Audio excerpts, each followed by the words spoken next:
大多数游戏制作人，或者更接地气一点，游戏策划选择成为这个职业的原因，基本可以分为3类：一、情怀类。我要做我自己想做的游戏，我要改变中国的游戏行业，我要实现自己的梦想，为中国游戏崛起而。2、现实类。科技网友好赚钱的，我要做策划，迎娶白富美，走上人生巅峰。3、闲鱼类。专业不好找工作，游戏策划又不需要专业要求，那我就试一试吧。要成为游戏制作人，首先要分清自己到底想要什么，是为了实现梦想去做自己想做的游戏，还是只是为了赚钱，为了赚更多的钱？当然这2种并没有高低之分啊。如果是第一种的话，那么我建议你选择独立游戏的道路，或者是志同道合的小公司。当然这条路很可能吃不饱饭，比较艰辛，要想清楚。如果是第2种的话，那么就可以去各大游戏公司应聘游戏策划了。什么？你说你不知道哪些公司算大公司？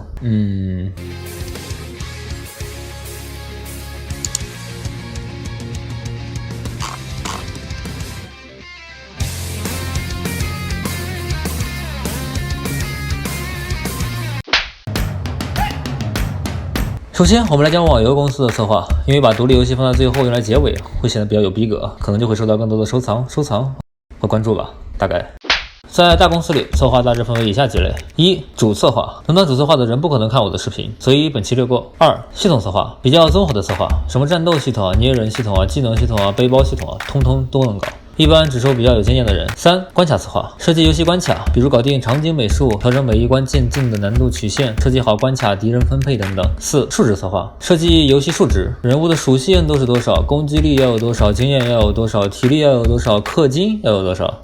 一般如果上述几个职位都不合适，但是又是理工类专业，那么可能就会被分配成数值策划。5、文案策划，比较适合文科生的职位，负责写剧情、写任务、写技能描述、写中文描述、写活动描述，甚至于写道歉信、写补偿公告等等。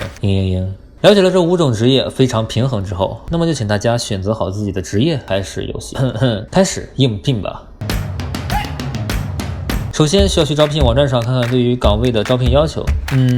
招聘要求呢，一般都是什么熟悉游戏啊，有自己的理解，或者什么善于沟通啊，热爱游戏什么的，都很主观，没有什么要求英语6级、计算机2级、985学历等等可以客观衡量的要求，好像依然摸不着头脑呢。虽然这些招聘要求好像都是废话，大家好像都能满足，但实际上大多数人是不符合条件的。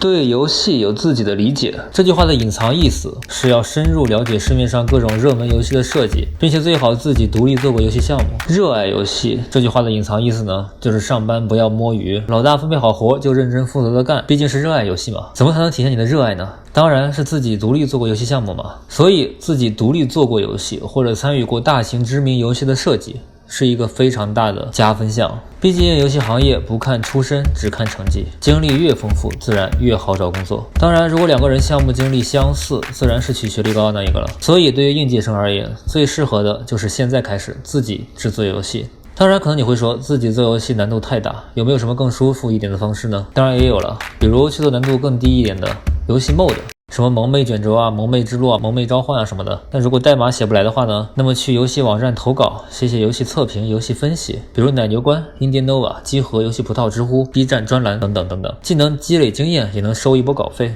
岂不美哉？如果是下定决心要自己做游戏项目呢，那么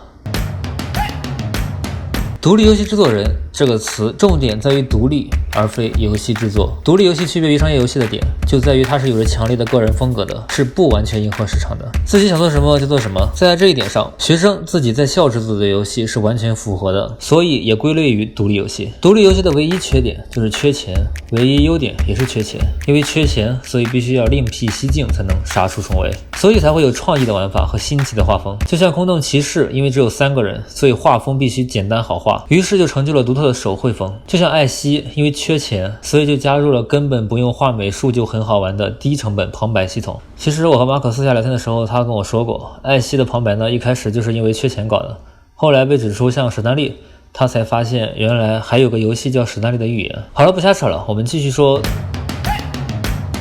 方法很简单，你做完了一个独立游戏，那么你就是独立游戏制作人了。那么怎么制作独立游戏呢？首先得了解游戏引擎。目前比较适合个人开发者和小团队的引擎有 Unity、虚幻4、RPG 制作大师。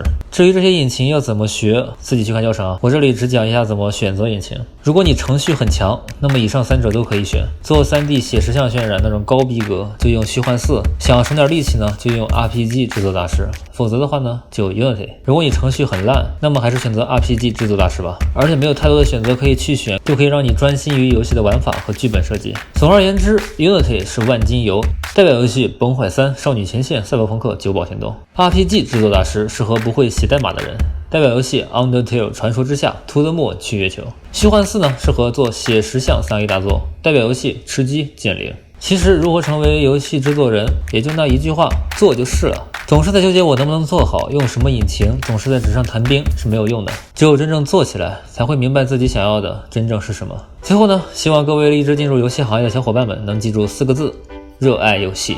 热爱游戏不是热爱玩游戏，而是对于游戏有着自己的理想和坚持。是纵然在垃圾网游公司被老板逼着做垃圾游戏，被玩家喷智障策划，也不会被残酷的现实磨灭到麻木，而是一直寻找机会去实现梦想，一直尽全力去设计好游戏的每一部分。是纵然做独立游戏做到裤子都没了，也依然会一边接垃圾游戏的外包，一边抽时间坚持自己的梦想，去尽力的做好游戏。什么算是好游戏？能给他人带来快乐的就是好游戏。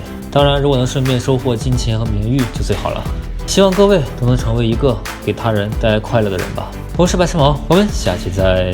哦，对了，忘了一件事啊，一转眼呢8月底已经到了，本月呢总共收获了13111块电池，大家真的很热情啊！转换成贝壳的话呢，大约918块钱，依照我们之前的约定，全部捐赠给希望工程，希望能让更多贫困地区的孩子们受到更好的教育。好的，我是白痴毛，本期视频就到这里，喜欢的观众不如收藏关注一下，我们下期再见。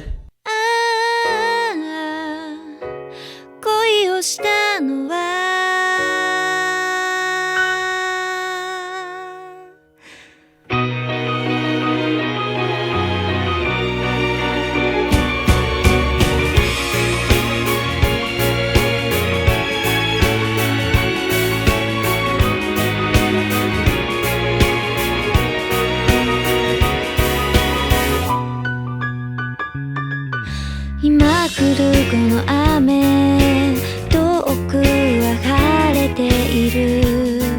だからすぐに会えるね。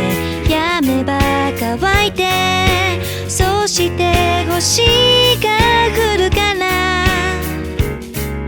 お願い一枚一枚